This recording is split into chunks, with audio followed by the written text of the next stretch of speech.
Ayun, si Ate Chinita. Ate Chinita.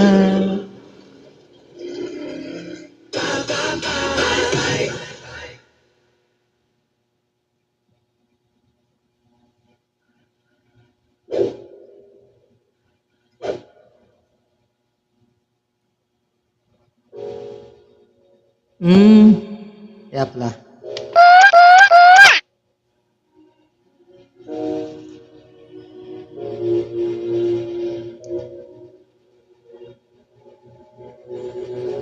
Ika'y dumating, parang ihip ng hangin. Ako'y nakahinga dahil sa'yo. Ayan, Sir Mr. Jones. Lumipat ka na sa malaki.